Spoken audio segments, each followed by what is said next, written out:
Hello there, ladies and gentlemen. Welcome back once again to the Fallout Bar here from Online Darts. Myself, Jack Gobigoa, back in the hot seat after a week away and joined by the fabulous Cam McFarlane. Hello, buddy. How we doing? Not too bad, mate. How are you? It's good to have you back this week after Levi's filled in for you last week. I mean, some of us were gallivanting at the Premier League, actually. I gave it a bit of tap, but when you look back at it numbers-wise, it wasn't that bad. And actually, I'm glad I watched last week instead of this week. Let's just open up with that. Because once again, I don't want to come on here and just moan. It's late enough in the night, people start watching us, but there's just something missing from this Premier League, that little bit of spark right now, isn't there? Yeah, I mean, we've just kind of been discussing it then. I quite like the new format. I'm quite happy with the format.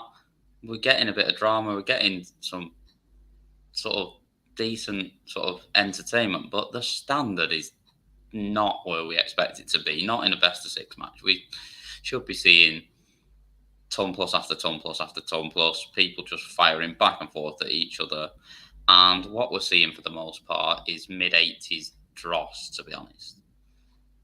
Yeah, I think it's kind of the polite way of putting it at times, and a little bit down on it others. Look, it's been competitive. We've had back and forth. We've had drama, and we've sat in the past and said we'd rather watch players chuck in a low 90s average and be competitive in both directions rather than somebody blow somebody with 105 average against an 90 or whatever.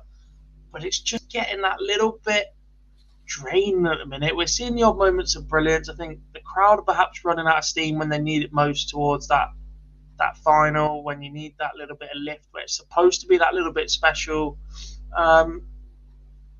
We are still seeing good darts in patches, just not as frequently and as often as we perhaps would have expected from a Premier League campaign. And look, you've got newbies in there playing in front of crowds like this for the first time. Joe Cullen for one. Anyway, let's do the usual. Let's review game by game. Let's say it how we see it as per. Starting with Peter Wright against James Wade, and once again, first round loss for Wadey. That is now 3 in a row for James. In a match that actually I thought he probably should have pinched this one. Peter was there for the taking, as he has been for the last couple of weeks since he absolutely ran away with that final down in Exeter, I think it was. No, since Cardiff, since he ran over that final in Cardiff. Yeah. Other than that, Peter Wright's been a little bit susceptible, and this was another opportunity for James Wade to get him to line, but no good, and Peter Wright wraps up the victory. Yeah, I think it was one of those where we've seen James Wade doing James Wade. We're seeing possibly more 180s from him than we're expecting at the moment. He's kind of finding more of those than we usually see from him, but he's doing his usual of averaging low 90s. And when he averages low 90s and very good on the checkouts as well in this game, you kind of expect him to win, especially when Peter Wright's only averaging mid-90s himself. That's the perfect James Wade opportunity usually, where he will beat someone with a lower average, but where they're not quite at their top level, and it's just not quite happening for him at the moment. I don't know whether you got the chance to watch last week. I know you did chirp up a little bit in the chat, but I actually picked Wade to win this game last week on here, which I know. So did I on Monday night. Yeah, brilliant. Brilliant. So, I mean, that's probably why he's lost more than anything, to be honest. More than anything that he's actually done tonight is probably just me and you picking him to win this game. But yeah, he's played well again, and the tops was a bit of magic for the 100 checkout as well, but he's just not getting over the line, and you can't afford to keep doing it. You can't have runs where you're putting no points on the board week after week. Yeah, I completely agree. And actually, look, we touched on the standard of this Premier League so far and how competitive it's been and scrappy at times. This is the perfect level for James Wade to be coming in and mopping up, because this is what he's made an absolute career of. He is one of only 2 players yet to win a title in this Premier League, Michael Smith being the other. That has to change very, very quickly, because these guys aren't going to keep offering up chances at sub-90 averages for very, very frequently for a Premier League campaign so far. They're not going to keep offering them up, but James Wade has to take advantage of it, or he's going to have to start producing his A game of 103, 104 all over again. Yeah, I mean, we say that he's not going to keep offering up these chances, but to be honest, I feel like it's kind of getting worse every week rather than better at the moment in terms of the opportunities that are there. So yeah, maybe they will, and maybe at some point it is going to go away its way. But at the moment, the way it's going for him, I'm struggling to see where he wins a week. Completely agree. Look, we all said right at the start that we thought there might be two players that don't win a week. I can't lie, the two that I picked to not win a week have already gone on 1 week. So they've won the last 2 weeks between them, Joe Cullen and Gary Anderson. Absolute spoiler alert if you haven't seen tonight's results. But if not, why are you watching a review show anyway? Match number 2 then, and Joe Cullen getting over the line against Gary Anderson. And this one, the 88 average, plays 92. Decent finishing stats for Joe Cullen. Pretty much story of the night for him. But it was not without its drama right at the end. Yeah. I mean, before we get into the drama, let's just talk about Joe Cullen's finishing tonight and how cool he looked on those finishes, especially the sort of combination checkouts. All night he looked great on them, and he's really smooth, the action. And he was another one today. You kind of watched him, and he would throw a 180 or take out a finish the way we've seen him do so many times, where the action was so smooth and looked perfect, and it never looked like it was going anywhere else, and then follow it up with 32-21 and absolute rubbish in between. But I thought he did look better today, Colin. I thought this was kind of last week we were discussing this in the fact that he really needed a result, and it probably more than anything, he didn't need to blow someone away. He needed to scrape his way over the line in a scrappy one like this, and that's what he did. And I think it was all he needed, just to take that pressure off a little bit, and then you're going into the next game with 2 points on the board already. It gives you just basically a free run after that, especially with how it's been going for him. And he did that, and he scrapped his way through this, and I thought it was exactly what he needed tonight, was this first game. That's exactly what he needed tonight for the entire night. You won't get it open up as much as it did in terms of getting over the line with the averages that Joe Cullen put in, but we'll get onto that very, very shortly. The little bit of drama at the end. Cullen's come out and said his piece, saying that Gary virtually called him a cheat, said he knew what he'd done, but Cullen denies it. Didn't look too much in this one, I'll be honest. There was a moment where Gary hesitates on the checkout. He's got 58 left. Takes a step back, looks over the shoulder as if to say Cullen maybe stepped in the wrong place or made a noise. But I'll be honest, normally I'm the biggest Gary defender in the world, but it didn't look like there was a massive amount in this one for me until we hear Gary's side as well. Yeah, we were just watching it back then, weren't we, just before we came on, in terms of trying to see if we could see definitively whether Cullen did anything wrong or not. Now, we all know Gary's a pretty quick player. He likes to get on with it. For me, it just looked like Joe was walking back from collecting his darts, and he's walked back along behind him. Whether he's gone in the exclusion zone or not, I don't know. And I'll be honest with you, there is absolutely no chance that Gary knows whether he walked in that exclusion zone either, because there's no way he could have seen it. He's looking at the board, he's looking the other way. So he can't know whether he's actually in it or not. He obviously must have felt that he was quite close to him, but he could have been just outside it and felt quite close to him. So there is no angle that we've seen on the TV or on anything else that shows whether he did or not. Not from what I've seen, at least. So I think it's just a bit of sour grapes from Gary, to be honest. We know he doesn't particularly like to lose a close one, and he's not always the best loser when it comes down to it. So I don't. For me, it didn't look like there was anything in it. And regardless, even if there was, he still came back for another 3 darts at tops after that and missed those as well. So if Cullen had then gone and taken out a big checkout and won it on the next visit, maybe he'd have more reason to be aggrieved. But at the end of the day, he's had another fresh 3 darts after he's had a chance to compose himself, come back again, and he's missed them as well. So I don't really think he can lay the blame anywhere else. Perhaps. No, although look, we weren't without our distractions this evening, as well as obviously once again going. Price was booed as he made his way to the stage, despite an 83% checkout rate for Gezi tonight, 94.9 average. He's beaten in the last leg decider by Johnny Clayton. Clayton starting brightly in this one, pegged back a little bit after some brilliance from Gerwin Price. The 154 at 5-3 down. Superb, but Johnny over the line in the decider, and mercifully so for the Ferret. Yeah, another one that needed a scrappy win and needed to get over the line in one just to get some points on the board, because he was in a pretty poor run of form as well.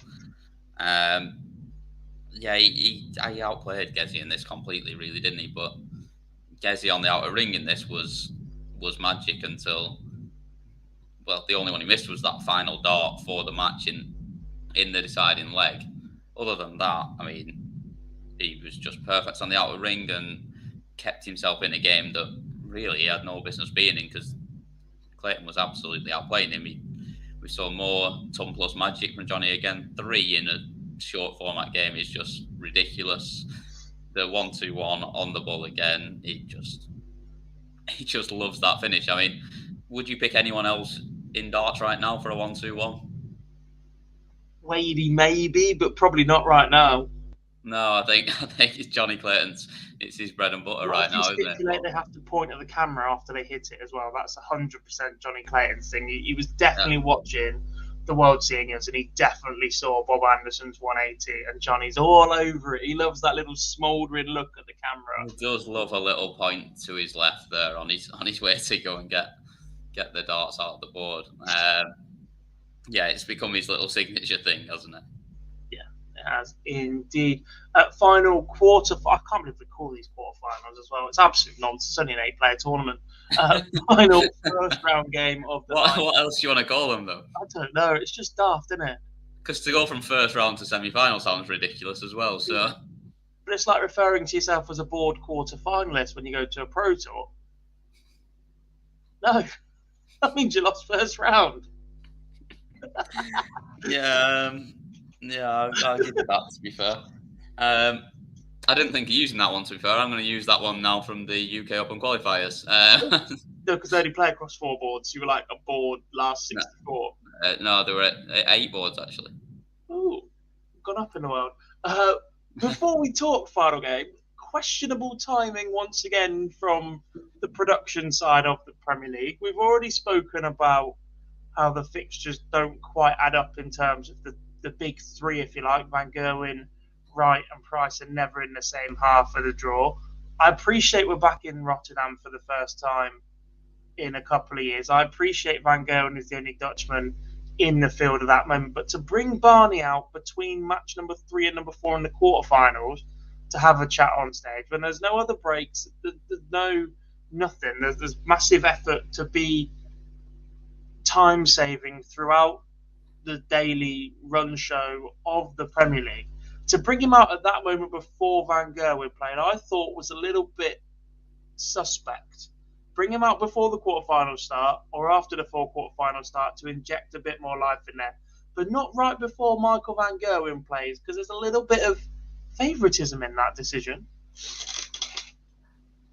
Possibly, but then also, does he actually do Michael any favours either? I'm not so sure about it. Just kind of drums up possibly a little bit more rush on him. But he certainly had the crowd on his side, because Michael Smith will tell us. But would he not have done anyway? I mean, I just think, for me, I mean, I know he was in the arena anyway. He was working for TV, but why is he there? Why is he on stage? Like, just in that moment, I've got no problem with interviewing Raymond van Barneveld in Holland at that point, but do it between the semis and the final so Michael Van Gerwen gets a bit more of a break, or do it before the semis start when you've got a little bit of turnaround time, whatever. To do it between match 3 and 4 was just a little bit strange to me, and that's done for the whole Holland show rather than anything else.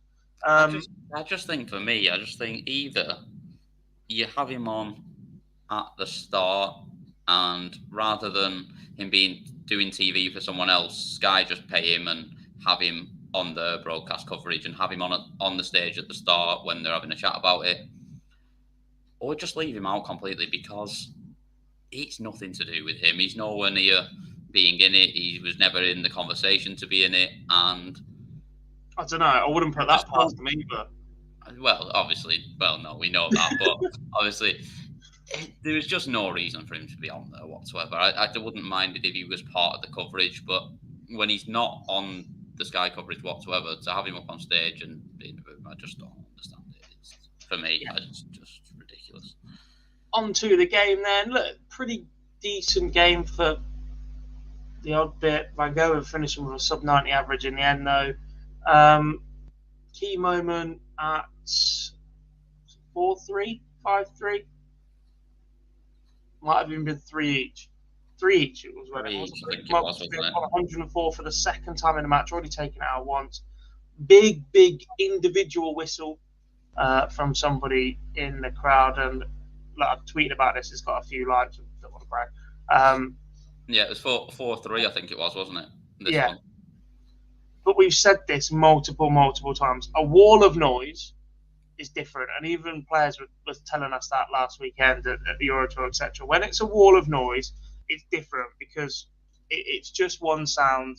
There's no direct action to try and put you off. You can boo or jeer or whatever at that point. But when it's those individual shrieks and whistles that are designed to make the body tense and flinch, that drag the dart low, that's where we've got an issue. And that happened on that finish from Michael Smith, clearly frustrated. And then he believed it happened again in the final leg as well. This one going all the way after Smith fights back, missing more darts at tops two this time. First one very high, second one low. Clearly not happy with the crowd in this one. And I don't just want to pin this on the Ahoy crowd. That's not what we're about. We've clearly decided that the English crowds aren't much better for the last 18 months. The issue I have now, Cam, is the mixed messages that are being sent. On the Euro Tour, a week or so ago, you've got George Noble threatening to kick people out. You've got Filip Brzezinski in every single interval with a passionate plea to the German fans saying, support your player, don't try and put off their opponent. That's not how this sport works. And then it took until very late in the evening for Russ Bray to attempt to get something back by just saying best of all at once after it had already reared its head and had enough of an impact on the evening. Yeah, and it's one of them. I mean, I kind of get the feeling that they don't really want to stop it in this tournament. No, because even I can't. I'll be honest. I don't remember directly who was on comms at the time when Russ Bray did finally say best of all, please. But I can guarantee that when it happened on the Euro Tour last weekend, they would have been liking and retweeting and pushing and saying, brilliant, this is great. When the clip of George Noble threatening to kick fans out was posted onto social media. Yeah. But then to just ignore it because it's Sky and TV and it makes for a reaction and whatever else, I'm just past that. Yeah, no, I agree. And I think you are right. The one at 4-3 was poor. I mean, I am going to say I don't think the one in the last leg there was anything to do with the crowd and why he missed those two darts in the last leg. That was a wall of noise for me. It was all boos and whistles. It was continuous. And they were just two very poor darts under pressure from Michael Smith. The first one was in a different postcode above, and the second one was pretty much the same below. They were probably the worst two darts he threw all night. But yeah, it wasn't good from the crowd at times. But at the same time, we do kind of expect it, and I think Michael Smith's reaction at the end is not really going to help him next year if he's in there again. But unless we see a change of approach into crowd management from the PDC and the major broadcasters. Yeah, so it's not really going to help him again next year then, is it? Most definitely not. Right, let's look at the semi-finals then, Cam. First up, Peter Wright against Joe Cullen. Another incredibly flat performance from Peter Wright. We know he's had his health issues in the past few weeks after absolutely romping through the field week number one with that 113 average in that final. It looked like the world number one, the world champion, was here to play this year. He obviously saw that world number one title ranking off of Gerwin Price very, very recently as well. But he's not had it all his own way since. And we know he's chopping and changing. We know he's searching for something. We know he's perhaps not as comfortable up on stage right now as he has been before. But there is way too much chopping and changing going on, even for Peter Wright standards. And he needs to find something. He needs to settle up on that stage very, very quickly. Yeah, it was probably. Well, we know we've seen him change darts during a match now and then. Did he change 3 times in this game? I think So, at least. In 10 legs. Like, that is just utterly ridiculous. And we know, like you say, he's not as comfortable up there as he has been, and we know he has got a bit of a problem injury-wise as well. Obviously, the injury doesn't seem to be bothering him. Doesn't seem to be a big issue. And we kind of discussed this last week, me and Boise, in that he's not a player that has a big lean like Van Gerwen does. So probably the back isn't as much of an issue for him, even if it is playing up a little bit, in that it doesn't kind of affect his stance or his throw the same. And he does seem fairly comfortable up there. But in terms of actually what he's throwing and how he's playing, he seems a long, long way away from being comfortable. And I can't see how there can be any benefit whatsoever to using 3 different sets of darts over 10 legs. It's when they're all different shapes, different weights, it's just not. I know he can throw anything and play well, and we've seen that so many times, but that's just it's just a little bit ridiculous for me. Pretty much nail on the head for that one at the minute. Joe Cullen again, look, sub-90s average. We said he's just got to start getting through some games and picking up some points. That opportunity presents itself again, and he takes it. No ton plus checkout in this one for Cullen, surprisingly. But he did have enough in the tank, 6 of 17 for him. 4 180s in this one. Just means that the rest of the darts were just very, very wayward. I don't think, in terms of what we're seeing at the minute in this Premier League, we do keep touching on the standard, that the big scores have gone missing. I still think the players are hitting a similar amount of tons, a similar amount of 140s, similar amount of 180s. It's not massively different in that regard. We're seeing a few shockers on the outer ring at times. It's not been the polished performance that you'd expect from that.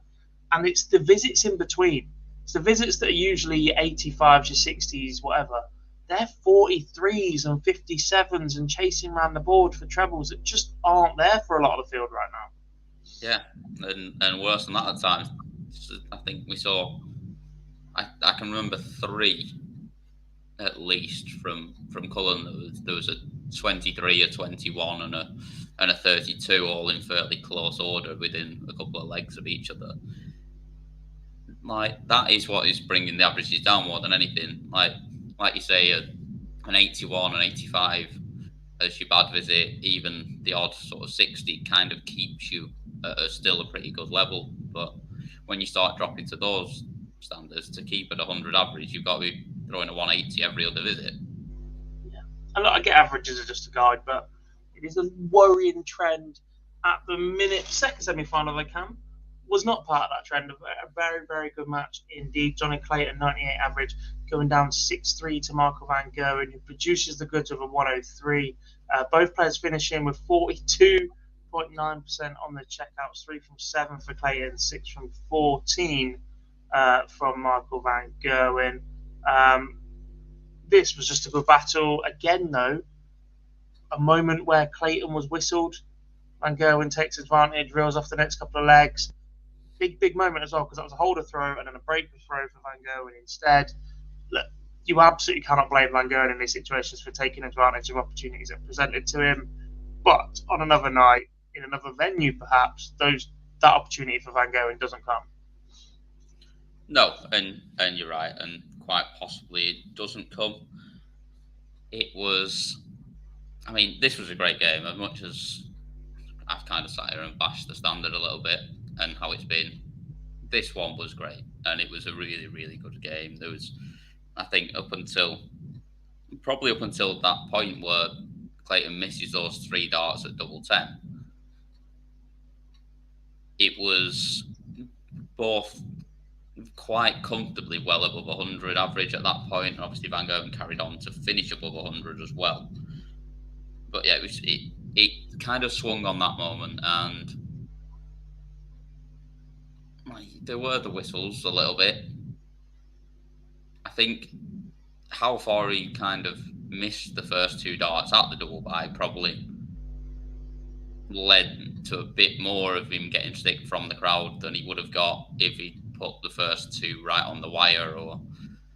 But yeah, they probably did again cross the line at this point, and then Johnny didn't probably quite settle the same again after this point.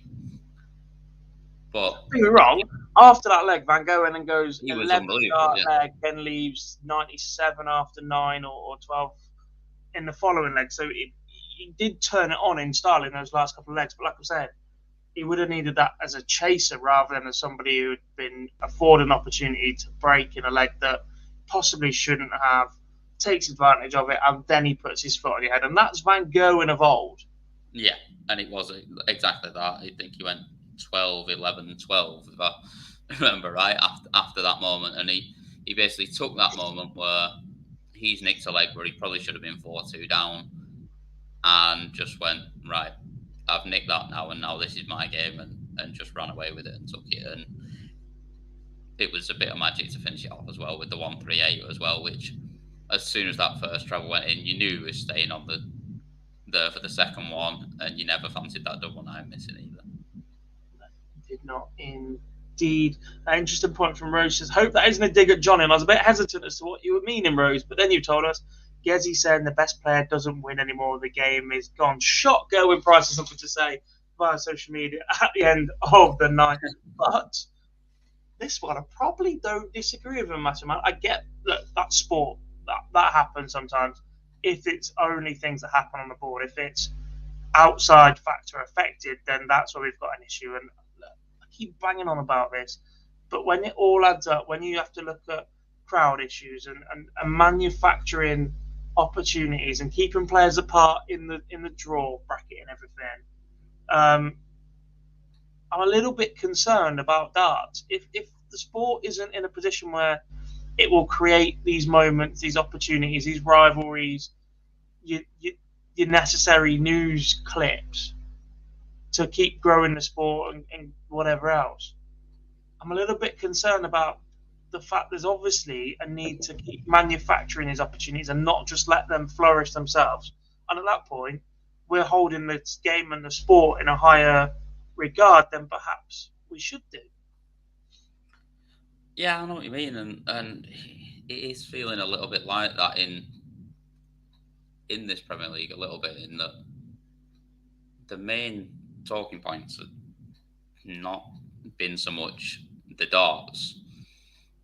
It's been, like you say, it's been the crowd tonight.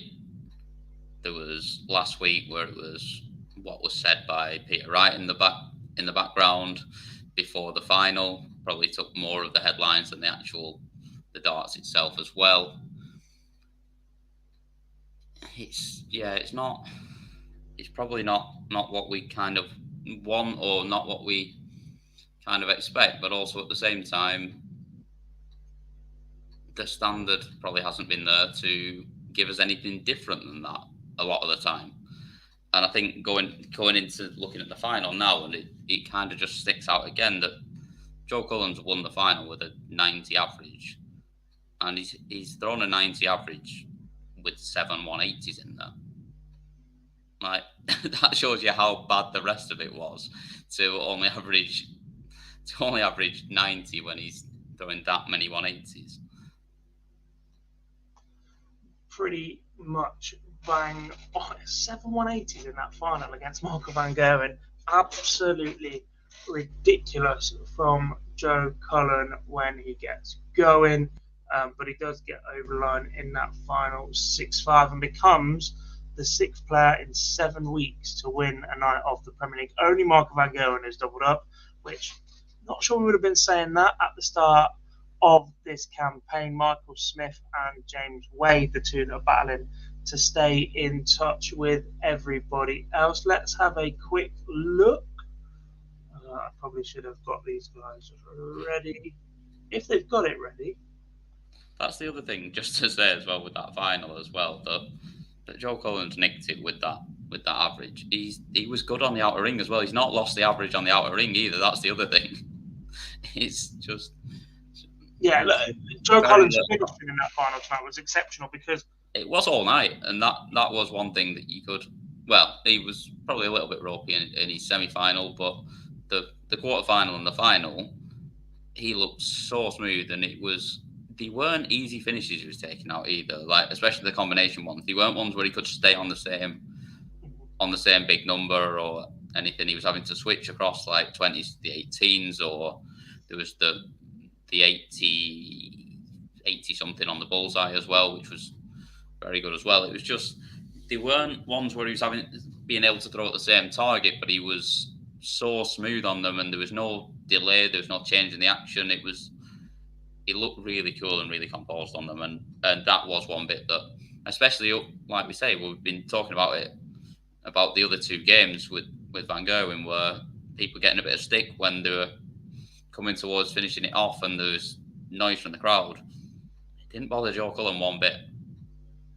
No, it was sort of like inverse Joe Cullen, because when we normally see him falter, it is on the outer ring at the back end, the legs, and that's when his action seems to go that little bit looser.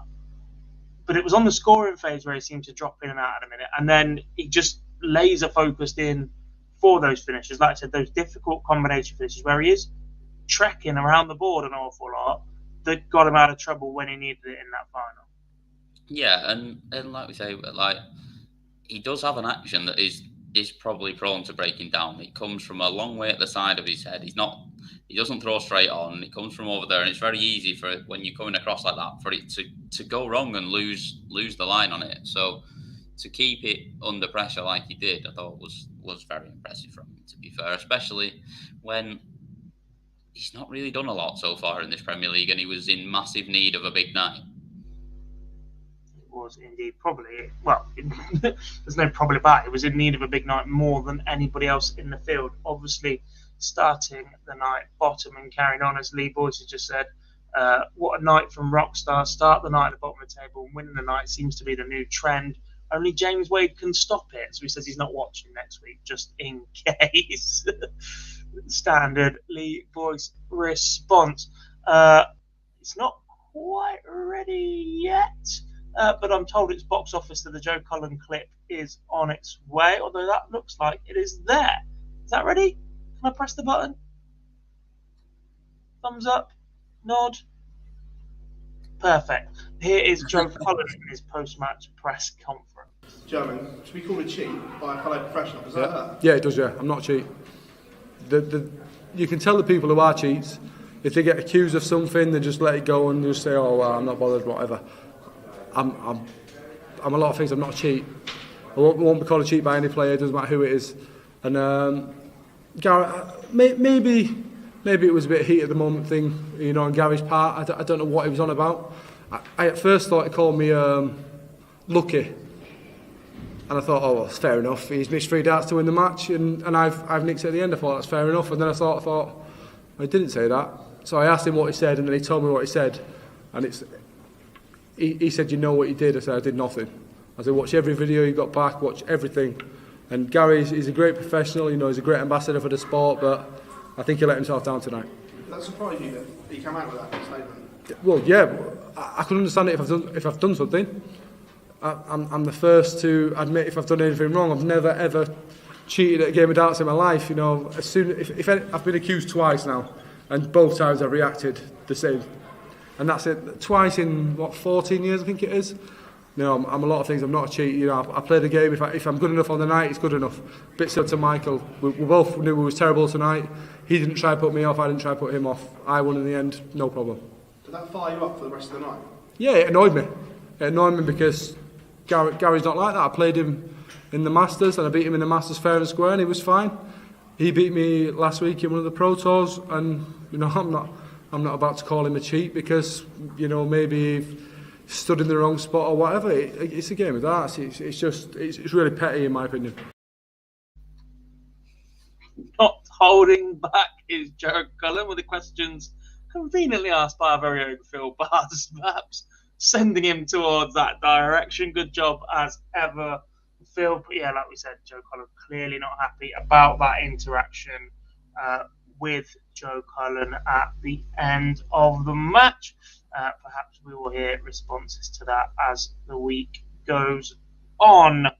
You know what time it is, Cam. Now we look ahead to next week. I'm just waiting. There it is. It's actually been filled in right now because we're professional here, so we use Wikipedia to tell you what's coming up next week. But actually, in terms of storing everything in one place, it's absolutely brilliant. I've never double checked the numbers, but we've never been called out on being wrong.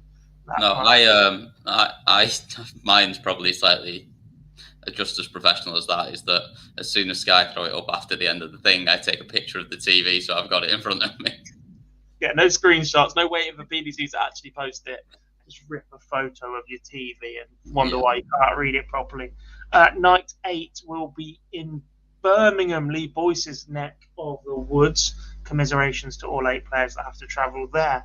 And it is the first of 2 sets of fixtures within this block that is decided by the positions the players currently sit in the table. So 1 will play 8, 2 will play 7, 4 will play 5, 3 will play 6, etc., etc. Which means opening the night and the very, very first game will be Michael Van Gerwen against James Wade. Cam, how do you see this one going? I can't see anything but 1 beating 8, to be honest. I did sit here and pick James Wade last week and thought that he could possibly do a job on Peter Wright, and he probably should have done. I just think Michael's playing a little bit too well at the moment. And I think I say that, I thought he was, other than the semi-final, I thought he was fairly poor tonight, but I think he put a lot of pressure on himself to try and blow everyone away and win big tonight, and he wanted to win in an hour away from his home venue. I think he probably put too much pressure on himself. I don't think he does that next week, and I think he comes out and plays well and probably beats James Wade 6-3. You need my boiler.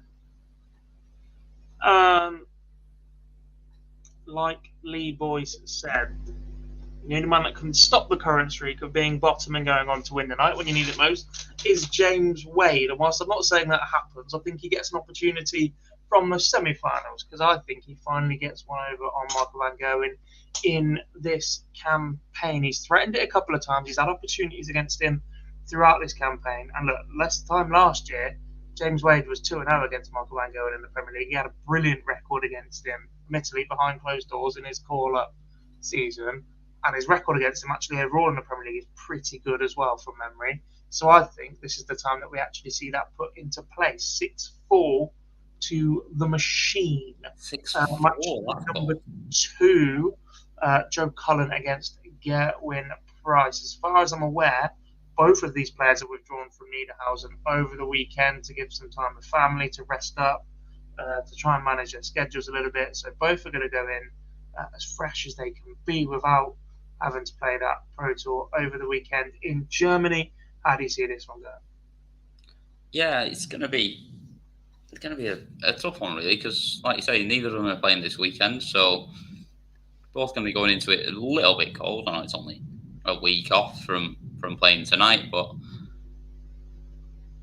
probably a little bit of a tough one to call. Like you say, Joe said he's going to spend a bit of time with the family. It's Mother's Day at the weekend, as we know, so it's a big one for him and the family. And obviously, I think Gezzy's still just giving the hand a bit of extra time to recover as well. I think Gezzy wins this, though.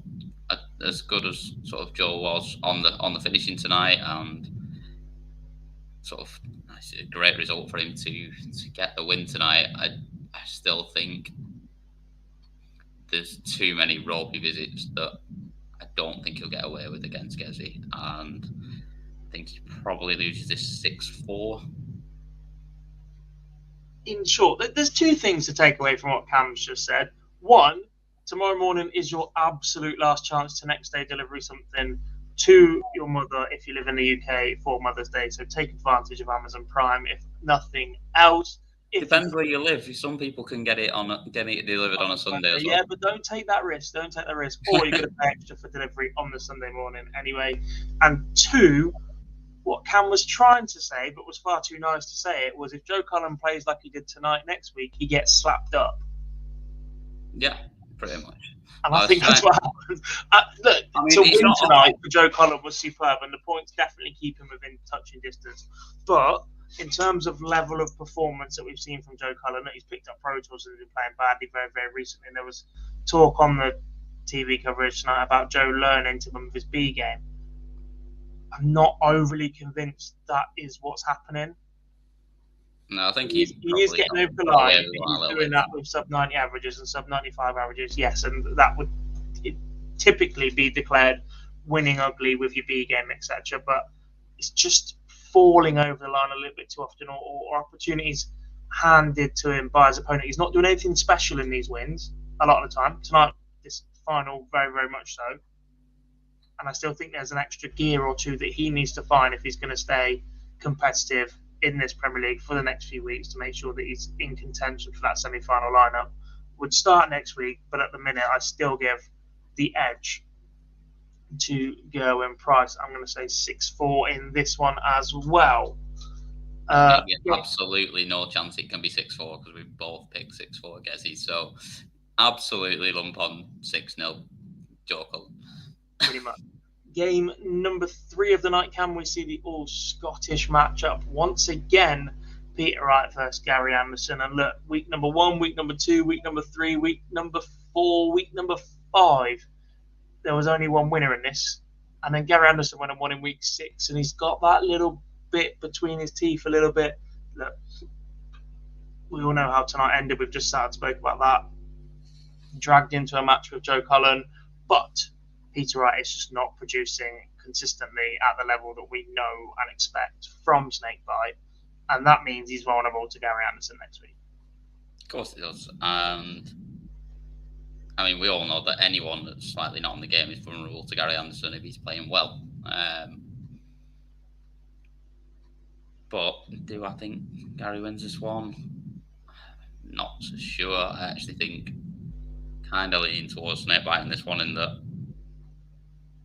I think just the consistently sort of slightly better darts, which again, like we say, the standard hasn't been great, and it's not been what we would usually expect from him. But although Gary was good last week and he was good at the weekend as well. Well, he was good on the Saturday. He was terrible on the Sunday. Well, he averaged less than 80.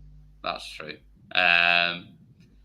Yeah, no, I think Peter Wright wins this one as well. At the risk of backing every single favourite here for once, I usually go the other way and throw a few curveballs in there. But no, I think Peter Wright wins this one, and he wins it 6-2. I think he's going to do a job on him. Interesting. For me, I'm going Gary, as I do. This is the most. Unless Peter Wright stands too close to him at the end. Maybe. Let's not go there. I'm going to go Gary. I'm going to go 6-5 in this one. I say it goes close, actually. I got Gary in a last legger. And the final quarterfinal of the night, probably the one I'm looking forward to the most. I think these two are the closest match in terms of matchups that we've been thrown for this night. Johnny Clayton against Michael Smith. Bully Boys searching for that first win. Johnny Clayton's found himself in 2 finals, winning one of those. I think this game will suit both players. Good pace, played nicely. Crowd will not have a massive favourite from either of them. They can just get on, play their darts, and have a good one, I think. Yeah, I think you're right, and I think this will be a good one. And I think 2 weeks ago I may not have said the same because Johnny was not playing well whatsoever, but I think we saw a change in him tonight. I think we saw more of what we kind of have come to expect on a weekly basis coming from him, just because of how good he has been for the last 18 months or so. I thought we saw more of that again tonight, and I thought he was pretty good up there tonight. So think this will be a very good game, but I fancy Bully just nicks it. I think it will go close. I think it's going all the way. I think it's 6-5, but I think that Bully maybe just nicks it.